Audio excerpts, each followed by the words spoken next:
আগামী ৩০ সেপ্টেম্বর আফগানদের বিপক্ষে খেলতে দেশ ছাড়তে পারেন সৌম্য সরকার। অন্যদিকে পাঁজরের চোটের কারণে বাংলাদেশ জাতীয় দলের অভিজ্ঞ ব্যাটসম্যান লিটন দাস আফগানিস্তানের বিপক্ষে টি-20 সিরিজ থেকে ছিটকে গেছেন। তার জায়গায় সুযোগ পেয়েছেন সৌম্য সরকার, যিনি দীর্ঘ বিরতির পর আবার জাতীয় দলের হয়ে ফিরেছেন। বিসিবির একটি সূত্র গণমাধ্যমকে বিষয়টি নিশ্চিত করেছে। তবে সৌম্য এখনও সংযুক্ত আরব আমিরাতের ভিসা পাননি।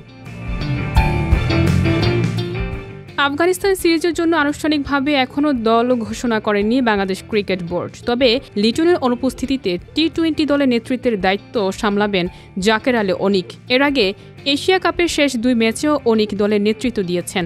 ওয়ানডে সিরিজে লিটনের খেলা অনিশ্চিত থাকায় নতুন খেলোয়াড় সাইফ হাসান প্রথমবারের মতো জাতীয় দলের সুযোগ পাচ্ছেন। এই অন্তর্ভুক্তি দলের নতুন উদ্দীপনা যোগ করবে বলেও আশা করা হচ্ছে।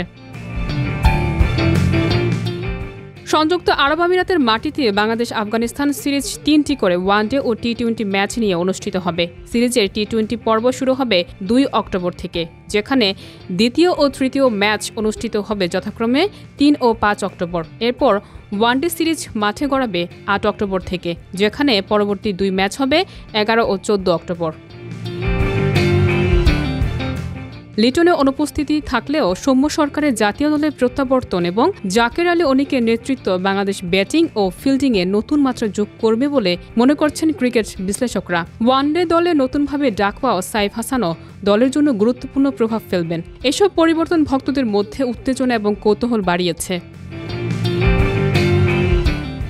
এই সিরিজ কেবল ক্রিকেটীয় প্রতিযোগিতা নয়, বরং বাংলাদেশের জন্য নতুন সম্ভাবনা ও চ্যালেঞ্জের মঞ্চ হিসেবে দেখা হচ্ছে। মাঠে সৌম্য সরকারের পারফরম্যান্স এবং নতুন খেলোয়াড়দের দক্ষতা দর্শক ও সমালোচকদের নজর কাড়বে। আফগানিস্তান সিরিজের দলে এই পরিবর্তনগুলো বাংলাদেশের ব্যাটিং, ফিল্ডিং ও নেতৃত্ব ব্যবস্থাপনায় নতুন শক্তি যোগ করবে।